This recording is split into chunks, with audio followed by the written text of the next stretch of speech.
தமிழ்நாட்டில் சமூக நீதியை, சமத்துவத்தை நிலைநாட்ட மாபெரும் தமிழ் கனவு என்ற தலைப்பில் ஒரு சிறப்பான ஒரு பட்ஜெட்டை நேற்று நமது தமிழக அமைச்சர் அண்ணன் தங்கம் தென்னரசு அவர்கள் வெளியிட்டுள்ளார். அதில் குறிப்பாக தமிழ்நாட்டில் முற்றிலுமாக வறுமையை ஒழித்திட முதலமைச்சரின் தாய்மானவர் திட்டம், அதாவது வறுமை கோட்டிற்கு கீழ் உள்ள விளிம்பு நிலை மக்கள் 5 லட்சம் பேரை கண்டறிந்து அவர்களுக்கு கல்வி, வேலைவாய்ப்பு, வீட்டு வசதி இது போன்ற உதவிகளை செய்து சமுதாயத்தில் அவர்களை உயர்த்திட தமிழக அரசு உறுதுணையாக இருக்கும் என்று ஒரு திட்டத்தை அறிவித்துள்ளார்கள். அதேபோல குடிசை இல்லாத தமிழ்நாடு, அதை நிறைவேற்ற கலைஞரின் கனவு இல்ல திட்டம் என்ற திட்டத்தின் மூலம் 2030ஆம் ஆண்டிற்குள் 8 லட்சம் கான்கிரீட் வீடுகள், அதன் முதல் கட்டமாக இந்த 2024-25 நிதியாண்டில் 1 லட்சம் கான்கிரீட் வீடுகளை கட்டுவதற்காக 3500 கோடியை ஒதுக்கியுள்ளது தமிழக அரசு. அரசு பள்ளிகளில் படிக்கும் பெண் பிள்ளைகளை உயர்கல்வி படிப்பதற்காக மாதம் 1000 ரூபாய் புதுமை பெண் திட்டத்தை போல இப்பொழுது மாணவர்களுக்கும், அரசு பள்ளிகளில் படிக்கும் மாணவர்களுக்கும் உயர்கல்வி படிப்பதற்காக மாதம் 1000 ரூபாய் வழங்கும் தமிழ் புதல்வன் திட்டத்தை அறிவித்துள்ளது. அதேபோல தமிழ்நாட்டின் பொருளாதார வளர்ச்சிக்காக, வேலைவாய்ப்புகளை உருவாக்குவதற்காக கோவையில், ஈரோட்டில், விருதுநகரில் ஜவுளி பூங்காக்கள் 1100 கோடி செலவில் கோவையில் தொழில்நுட்ப பூங்கா, அதேபோல் மதுரையிலும், சேலத்திலும், வேலூரிலும், திருப்பூரிலும் தகவல் தொழில்நுட்ப பூங்காக்கள். இதன் மூலம் தமிழ்நாட்டின் தொழில் வளர்ச்சிக்கும் ஒரு உத்வேகத்தை கொடுக்கும் முயற்சியில் தமிழக அரசு அறிவித்துள்ளது. இப்படி பல சிறப்பு அம்சங்களை கொண்ட ஒரு பட்ஜெட்டை நமது தமிழக அரசு, நம்முடைய நிதியமைச்சர் அண்ணன் தங்கம் தென்னரசு அவர்கள் வெளியிட்டுள்ளார்கள். இதை மறுமலர்ச்சி திராவிட முன்னேற்ற கழகம் வரவேற்கின்றது. ஒன்றிய அரசின் மாற்றாந்தாய் மனப்பான்மையுடன் செயல்படும் இந்த நேரத்தில் தொடர்ந்து தமிழ்நாட்டு அரசிற்கு இடையூறு செய்யும் ஆளுநர் மத்தியில் கடுமையான நிதி நெருக்கடி, பேரிடர்களால் கிட்டத்தட்ட 37,000 கோடி தனிநபர் சொத்துக்களும் அரசாங்க சொத்துக்களும் நாசமடைந்து விட்டன. அதுக்கு எங்களுக்கு நிதி வேண்டும் என்று கோரிய பொழுது இதுவரை 1 ரூபாய் கூட ஒன்றிய அரசு ஒதுக்கவில்லை. அதேபோல ஒன்றிய அரசின் திட்டங்கள், அதற்கும் போதிய நிதி ஒதுக்கவில்லை. சென்னை மெட்ரோ ரயில் பேஸ் 2 அதுக்கு 63,000 கோடி, அதற்கு ஒன்றிய அரசும் மாநில அரசும் தலா 50 விழுக்காடு ஒதுக்க வேண்டும். இதுவரை அதுக்கும் நிதி ஒதுக்காததால் சென்ற ஆண்டு, அதாவது நடப்பு ஆண்டு கிட்டத்தட்ட 9,000 கோடி ஒன்றிய அரசின் பங்கினை மாநில அரசு ஒதுக்கியுள்ளது. வருகின்ற 2024-25 ஆண்டிலும் கிட்டத்தட்ட 12,000 கோடியை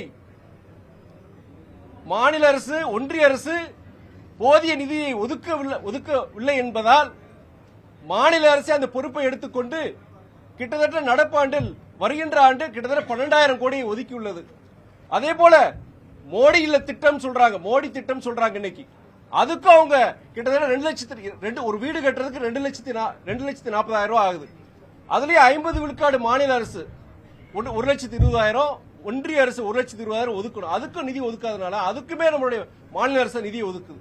இப்படி பல்வேறு நிதி நெருக்கடி, ஒன்றிய அரசின் தலையீடு, குறுக்கீடு, இதற்கு மத்தியில் தமிழ்நாட்டை ஒரு வளர்ச்சி பாதையில் கொண்டு செல்ல வேண்டும் என்ற ஒரே நோக்கத்தோடு பல அரிய திட்டங்களை தமிழக அரசு அறிவித்துள்ளது. இதை நாங்கள் அதிமுக வரவேற்கிறது. கொஸ்டின்ஸ் நீங்க கேட்கலாம். வடக்குக்கு தான் அதிகமான நிதி ஒதுக்கியிருக்காங்க, தெற்பகுதிக்கு வந்து அதிகமான நிதி ஒதுக்கலங்கிறது ஒரு குற்றச்சாட்டு இருக்கு. பாஜக அது வந்து குற்றச்சாட்டு வைக்கிறாங்க. வடக்குனா நீங்க தமிழக சொல்றீங்க? தமிழகத்திலேயே வடக்கு மாவட்டங்களுக்கு தான் அதிகமான நிதி ஒதுக்கீடு பண்ணிருக்காங்க இந்த பட்ஜெட்ல. தென் மாவட்டங்களுக்கு எனக்கு தெரிந்த மட்டும் இப்பவே நான் சொல்லும் போது நீங்க கோவையில ஜவுளி பூங்கா அறிவிச்சிருக்கிறாங்க, நம்ம இங்க பக்கத்துல விருதுநகர்லயும் ஜவுளி பூங்கா அறிவிச்சிருக்கிறாங்க. அதே மாதிரி எல்லா இதுலயும் பாத்தீங்கன்னா இங்க தூத்துக்குடிக்கு நிறைய திட்டங்கள் அறிவிச்சிருக்கிறாங்க. அதாவது அதே மாதிரி விவசாய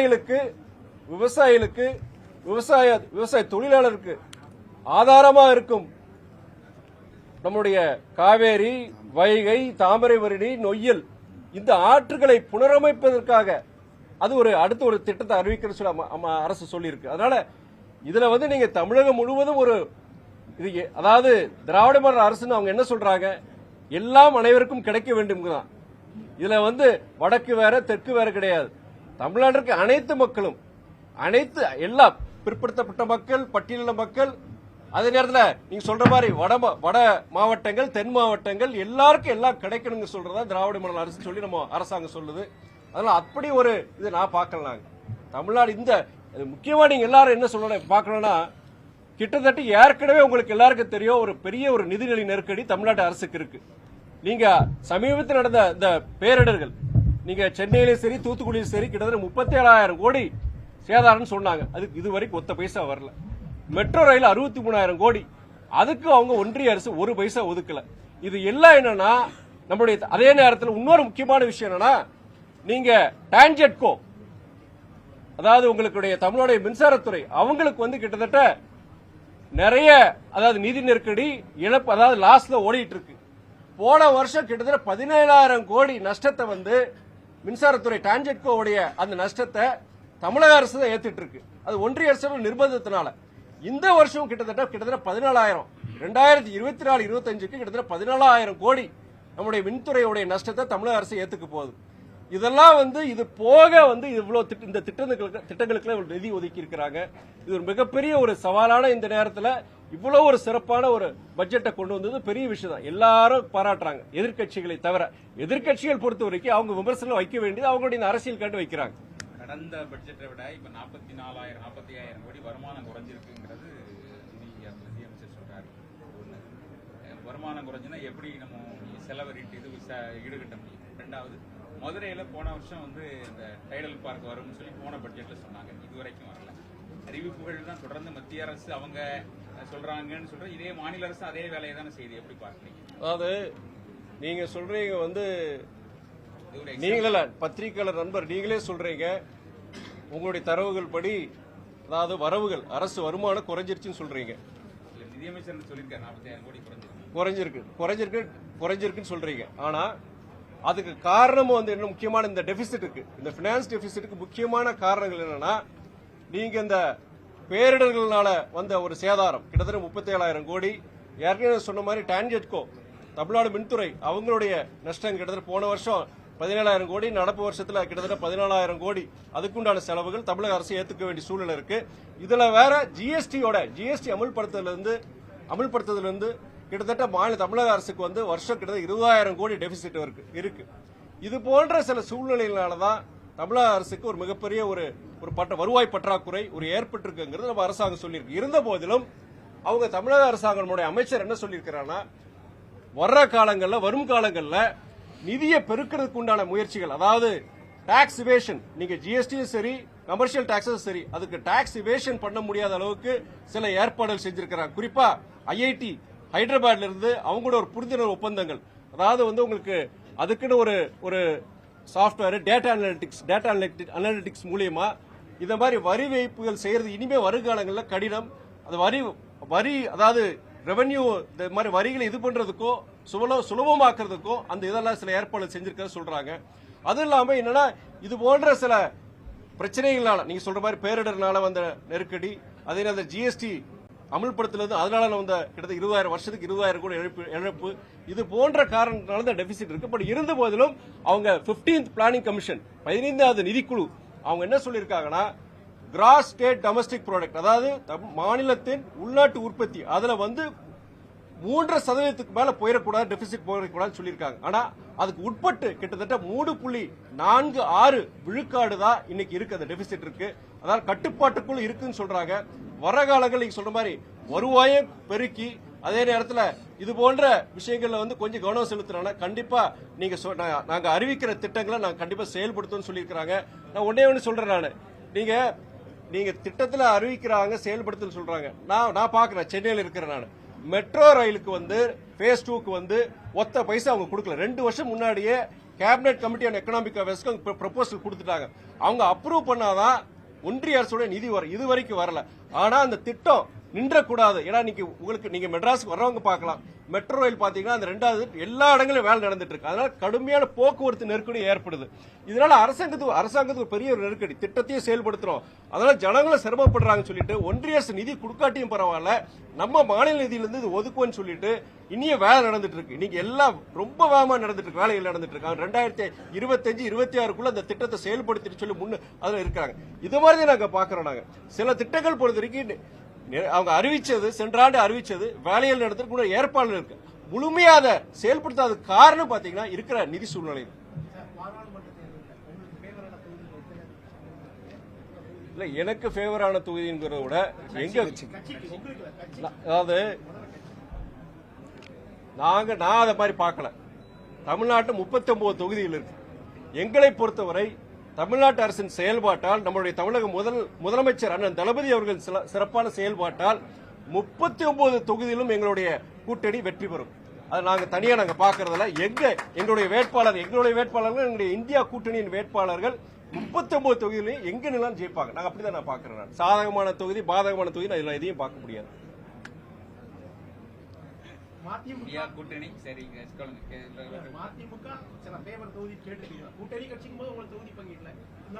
அது நீங்க இப்போ தெற்க இன்னைக்கு நம்ம இங்க திருநெல்வேலி இருக்கிறோம், நம்ம தெற்க இருக்கிற மாவட்டங்கள் எல்லாமே அவங்க என்ன நினைப்பாங்கன்னா, இங்க ஒரு ஏதாவது தொகுதி நின்னா நம்ம நல்லா இருக்கும், நாளைக்கு இங்க நம்மளுடைய கட்சி சார்பை யாரு நின்னாலுமே நாளைக்கு கட்சி அரசியல் செய்யறதுக்கோ இங்க கட்சியை வளர்க்கறதுக்கோ ஒரு வாய்ப்பா இருக்குன்னு சொல்லிட்டு இங்க பொறுத்த வரைக்கும் விருதுநகர் எல்லாரும் கேட்கறாங்க. அவங்க அங்க அதே மாதிரி நீங்க வடக்கு போனீங்கன்னா திருச்சியை மையப்படுத்தி தொகுதியை கேட்கறாங்க, சென்னையிலேயே எதிர்பார்க்கறாங்க, ஈரோட்லயே எதிர்பார்க்கறாங்க. அது மாதிரி அங்கங்க இருக்கிற இயக்க தோழர்கள் அங்கங்க அந்த பகுதியில் ஒரு தொகுதியில் நின்னா நல்லா இருக்குன்னு நினைக்கிறாங்க. எத்தனை தொகுதிகள் அப்படிங்கிறது ஏற்கனவே திருமாவளவன் சொல்லும்போது அவங்க கடந்த 2 4 தொகுதியை கேட்கறோம், 4 தொகுதி அடையாளப்படுத்திருக்காங்க. நீங்க சொல்றதுங்கிறது எத்தனை தொகுதி அடையாளப்படுத்தணும்னு சொல்லிக்கலாமா? எவ்வளவு தொகுதி? அதாவது நீங்க ஒரு மூத்த பத்திரிகையாளர், எல்லாம் தெரிஞ்சவர், உங்களுக்கு ஏற்கனவே தெரியும் ஒரு லோக்சபா ஒரு ராஜ்யசபா போன இடங்கள் கொடுத்தாங்க. இதுல மேற்கொண்டு ஒரு லோக்சபா கேட்டிருக்கணும். இது பழைய செய்தி பழைய கேள்வி திருப்பி கேட்கறீங்க நீங்க. நாங்களும் சொல்லியிருக்கிறோம். அதாவது எந்தெந்த தொகுதின்னு சொல்றீங்களா? எந்தெந்த தொகுதிகள் பொறுத்த வரைக்கும் இல்ல எந்த தொகுதிகள் பொறுத்த வரைக்கும் நாங்க முடிவு எடுக்கல. ஏன்னா எண்ணிக்கை முதல்ல முடிவாகட்டும். எண்ணிக்கை முதல்ல முடிவானதுக்கு அப்புறம் கொடுத்தாச்சா? இது என்னன்னா பத்திரிகை சகோதரருக்கு என்ன சொல்லனா, நீங்க ஒரு நல்ல நோக்கத்தோட கேட்கறீங்க. ஆனா சில சமயம் சில ஊடகங்கள் என்ன பண்றாங்க, கட் அண்ட் பேஸ்ட் அது மாதிரி பண்ணிடுறாங்க. அது குழப்பத்தை உருவாக்கிறோம். எங்க இயக்கத்துக்குள்ளும் சரி கூட்டணிக்குள்ளும் சரி சில பிரச்சனைகள் நெருடல்கள் வந்துடும். அதனால எங்களை பொறுத்தவரை முதல்ல எண்ணிக்கை முடிவாகட்டும், எத்தனை சீட்டுங்கிறது முடிவாகட்டும். அதுக்கப்புறம் இந்த தொகுதியில் நம்ம போட்டி போடலாம் அப்படிங்கறது இயக்க தோழர்கள் அதான் விரும்புறாங்க, நிர்வாகிகள் அதான் அவங்க நினைச்சிருக்காங்க. முதல்ல எண்ணிக்கை முடிவாகட்டும், அதுக்கப்புறம் இந்த தொகுதி நம்ம கொடுப்போம்னு சொல்றாங்க. அதாவது இயக்கத்தோழர்கள் விருப்பம் இருக்கலாம், இங்க இருக்கிற பகுதி மக்களோட விருப்பமா இருக்கலாம். ஆனா அதை முடிவெடுக்க வேண்டியது எங்களுடைய இயக்க தலைமையும் சரி கூட்டணி தலைமை அண்ணன் தளபதி அவங்க தான் முடிவெடுக்கணும். நாங்க நினைக்கலாம், நீங்க நினைக்கலாம். ஆனா அது நிறைவேறணும்னா எல்லாருடைய விருப்பமும் இருக்கணும், அது கூட்டணி தலைமையோட விருப்பமும் இருக்கணும். அப்படி ஒரு வேலை நடந்தால் நடக்கலாம். சின்னம் ஒரு பொருட்டல்ல திருமாவளவன், நீங்க என்ன நினைக்கிறீங்க? சின்னம் ஒரு பொருட்டல்ல திருமாவளவனோட ஸ்டேட்மெண்ட், நீங்க என்ன நினைக்கிறீங்க? அதாவது ஒவ்வொரு இயக்கத்திற்கும் ஒரு தனி சின்னம் உண்டு. அது வந்து அந்த இயக்க தோழர்கள் பொறுத்த வரைக்கும் அந்த சின்னத்துல நிக்கணுங்கிறதா நினைப்பாங்க, விருப்பப்படுவாங்க. கடந்த காலங்கள்ல ஒரு எங்களுக்கு பொறுத்த வரைக்கும் பம்பரம் சின்னத்தை நாங்க இழந்துட்டோம். தயவு செய்து பத்திரிகை நண்பர்கள் இந்த செய்தி நல்லா புரிஞ்சுக்கோங்க. பம்பரம் சின்னத்தை நாங்க இழந்துட்டோம். அப்போ பம்பரம் சின்னத்தை நிக்க முடியாது, புதுசா ஒரு சின்னத்துல நாங்க நிக்க வேண்டிய சூழ்நிலை இருக்கும்போது அப்போ வந்து இந்த குறுகிய காலகட்டத்தில் நீங்க போய் சின்னத்தை போய் சேர்க்க முடியாது. அப்படி ஏதாவது ஒரு தோல்வி ஏற்பட்டுச்சுன்னா கூட்டணிக்கு ஒரு தோல்வி. அதனால வந்து ஒரு நல்ல நோக்கத்துக்காண்டி தான் அவங்க திமுக சொன்னாங்க. ஆனா அது பெரிய விவாத பொருளாகி இன்னைக்கு வந்து ஜனநாயக நாட்டில் பொறுத்த வரைக்கும் அந்தந்த அரசியல் கட்சிகள் அந்தந்த சின்னத்தில் நிக்கணுங்கிறது வந்து ஒரு நிலைப்பாடு எல்லாருக்கிட்டையும் வந்து எங்க கிட்ட மாத்திரம் கிடையாது. இன்னைக்கு விடுதலை சிறுத்தைகள் இருந்தாலும் சரி, புதுசாக இயக்கம் கண்ட அவரு அண்ணன் கமலஹாசன் இருந்தாலும் சரி, எல்லாரும் ஒரு நிலைப்பாடுல இருக்கிறாங்க. எங்களை பொறுத்த வரைக்கும் இந்த விஷயம் பொறுத்த வரைக்கும் நாங்க ஒரு வேண்டுகோள் விடுத்திருக்கோம், கூட்டணி தலைமைக்கு ஒரு வேண்டுகோள் விடுத்திருக்கிறோம். முதலமைச்சரும் பொறுத்த வரைக்கும் ஒரு நல்ல ஒரு தீர்ப்பு கொடுப்பாரு நாங்க நம்பிட்டு இருக்கிறோம். அதாவது விருதுநகர், திருச்சி, அன்னைக்கு மயிலாடுதுறையில் இதே மாதிரி நிதியளிப்பு கூட்டத்துக்கு போனேன். 100 பைக்கு கிட்டத்தட்ட 30-40-50 கார் வரவேற்பு கொடுத்தாங்க. அன்னைக்கு சொன்ன கார்ல போகும்போது சொன்னேன், இங்க அடுத்து மயிலாடுதுறையிலும் போட்டுருவாங்கன்னு சொன்னேன் நான். இதே மாதிரி சந்திப்புல அன்னைக்கு எங்க சார் நீங்க மயிலாடுதுறை நிக்கிற மாதிரி ஏதாவது யோசனை இருக்கான்னு கேட்டாங்க. அது மாதிரி கிடையாது. எங்களுடைய இயக்க முக்கிய தலைவர்கள், பொதுச் செயலர் அவங்க தான் முடிவு எடுக்கணும். அதுக்காக அந்த முடிவு யார் வேட்பாளர், இப்ப திருச்சியில எங்க கொடுத்தா கூட யார் வேட்பாளர் கூட்டணி தலைமையும் எங்க இயக்க தலைவர் அவங்க தான் முடிவு பண்ணுவாங்க. நான் அந்த சொல்றதுல நான் கிடையாது. தமிழகம் தவிர இந்தியா கூட்டணி அப்படிங்கிறது வேற எங்கேயுமே பெரிய லெவல்ல பேசக்கூடிய அளவிலே இல்லையே, தொடர்ந்து தேய்விரையை நோக்கியே போய்கிட்டு இருக்க என்ன பாக்குறீங்க? அப்படின்னு நான் சொல்ல முடியாது. ஏன்னா இன்னைக்கு வந்து நீங்க ஒரு நிதிஷ்குமார் ஒரு பெரிய ஒரு தலைவர், அவரு கூட்டணி விட்டு வெளியே போயிருக்கிறார். வெஸ்ட் பெங்கால் அந்தமா தனியா நிப்பேன்னு சொல்றாங்க. டெல்லியில இதெல்லாம் வந்து இதுல என்னன்னா இது நீங்க தேர்தல் தொகுதி கடைசியா கேட்டுறேன் அப்புறம் சொல்லுங்க. நீங்க அவரு யூபியில வந்து 17 அதிகபட்சமா காங்கிரஸுக்கு 17 கொடுத்தாதான் நாங்க பேரணியில கலந்துக்கிடுவேன்றாரு. அப்படி ஒண்ணுமே தொடர்ந்து வந்து அதாவது போன ஜனவரி மாசமே கூட்டணியை முடிவு பண்ணி தொகுதியே முடிவு பண்ணிடணுங்கிறது இந்தியா கூட்டணியுடைய முதல் ஆரம்ப கட்ட நிலைப்பாடு. அடுத்த மாசம் 20 தேதி ஆச்சு, இந்த மாசம் முடிய போகுது அப்படிங்கறது வந்து ஒரு பின்னடைவை நோக்கி தானே போகுது. நீங்க அப்படி நான் பாக்கல. ஒரு தேர்தல் வரும்போது நெகோசியேஷன் ஸ்ட்ராட்டஜின்னு சொல்லுவாங்க. இப்ப நீங்க சொல்றீங்க இல்லையா, அங்க வந்து சமாஜ்வாதி கட்சி வந்து காங்கிரஸுக்கு 17 சீட்டு நாங்க கொடுக்குறோம், அதை நீங்க ஒத்துக்கிட்டீங்கன்னா நான் இதுல கலந்துக்கிறேன், பாரத் ஜோதால அந்த யாத்திரால கலந்துக்கிறேன்னு சொல்றாரு. இதெல்லாம் வந்து தேர்தல் நெருங்கி வரும்போது ஒரு நிர்பந்தங்கள், நீங்க இவ்வளவு சீட்டு கொடுத்தீங்கன்னா பிராமிஸ் பண்ணீங்கன்னா நான் கூட்டணியில் இருப்போம் அப்படின்னு சொல்லிட்டு இதெல்லாம் வரும், நெருக்கடிகள் வரும். எல்லாம் நீங்க அது பொதுவாக ஒரு அரசியல் களத்தில் அதெல்லாம் பார்க்கலாம். ஆனா அந்த தேர்தல் நெருங்கி அந்த தேதி அறிவிச்ச உடனே என்னுடைய நம்பிக்கை அந்த ஓரிரு தவிர மற்ற அனைத்து இயக்கங்களும் இயக்க தலைவர்களும் ஒன்றுபட்டு மதவாத பாஜக மறுபடியும் வந்துடக்கூடாதுல ஒரே ஒரு கோட்பாட்டோடு ஒரு ஒற்றுமையான ஒரு கூட்டணி, இந்தியா கூட்டணி அது உருவாகி ஒரு பெரிய ஒரு மாற்றத்தை உருவாக்குகிறது. இன்னைக்கு டெல்லியை பார்த்து கிட்டத்தட்ட 1 லட்சத்துக்கு மேற்பட்ட விவசாயிகள் இன்னைக்கு போராட்டம் பண்ணிட்டு இருக்காங்க. இன்னைக்கு வந்து அவங்க விவசாயிகளுக்கு உண்டான அடிப்படை உரிமை, அவங்களுடைய கோரிக்கைகளை எழுப்புறதுக்கு ஒரு ஆர்ப்பாட்டம் நடத்துறது கூட ஒரு ஜனநாயக சூழ்நிலையை வந்து இன்னைக்கு ஒன்றிய அரசு விரும்பல. அவங்க மேல இன்னைக்கு கண்ணீர் குடி, அதாவது டியர் கேஸ், அந்த இது குண்டுகளை, கண்ணீர் புகை குண்டுகளை வீசி இருக்கிறாங்க, செஞ்சிருக்கிறாங்க. இந்த மாதிரி ஒரு சூழ்நிலை பொறுத்த வரைக்கும் விவசாயிகள், இளைஞர்கள், பெண்கள் எல்லாருமே வந்து இந்த மதவாத பாஜக மறுபடியும் வந்துடக்கூடாதுங்க ஒரு எண்ணத்தில் இருக்கிறாங்க. அது தேர்தலில் 2024 தேர்தலில் கண்டிப்பா அது வெளிவருங்கிறது என்னுடைய கண்டிப்பா.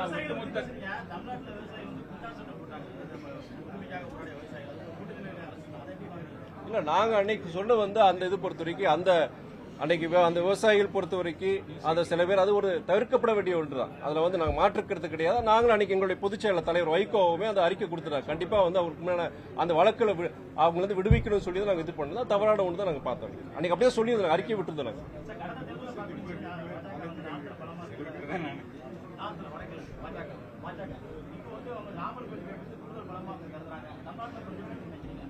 நீங்க உங்க கேள்வியிலே பதில் இருக்கு. அதான் என்ன சொல்றீங்கன்னா, ராமர் கோயில் விவகாரத்தினால பாஜக வந்து வடக்க வந்து நிறைய வாக்குகளை வாங்கி அவங்க ஒரு நல்ல ஒரு இதா இருக்கிறாங்க, வலுவா இருக்கிற மாதிரி நீங்க சொல்றீங்க. அந்த நோக்கத்துக்காண்டிதான் இந்த நேரத்தில் வந்து தேர்தல் நெருங்கி வர நேரத்தில் அவங்க இந்த ராமர் கோயில் பிரச்சனையை கொண்டு வந்தாங்க. ஆனா வந்து மக்களை பொறுத்த வரைக்கும் எல்லா இடத்துலயும் சொல்லியிருக்கிறாங்க, இந்துக்களை 2 விதமா பிரிக்கலாம். ஒன்னு பிராக்டிசிங் ஹிந்துஸ், இன்னொன்னு பொலிட்டிக்கல் ஹிந்துஸ்.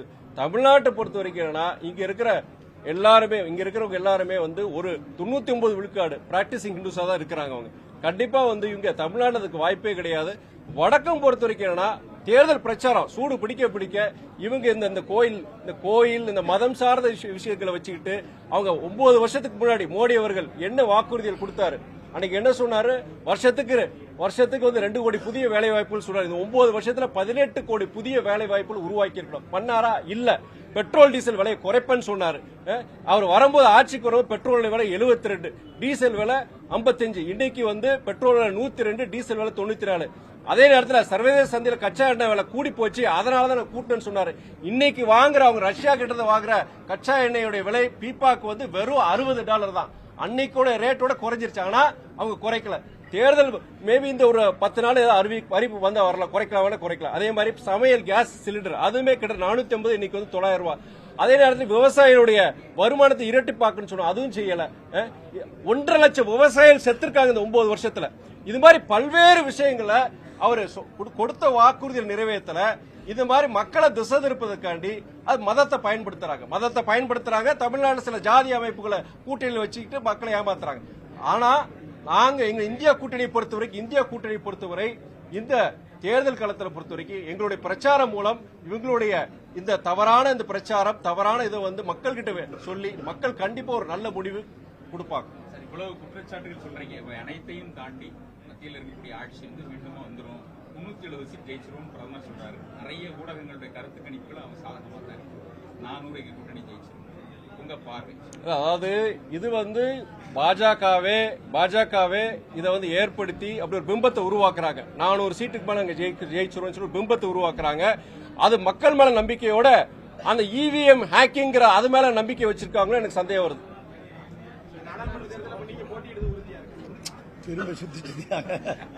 அது அந்த முடிவு பொறுத்த வரைக்கும் இயக்க தலைமையோ கூட்டணி தலைமை அவங்க தான் முடிவு எடுக்கணும். நான் முடிவெடுக்கிற இடத்துல கிடையாது.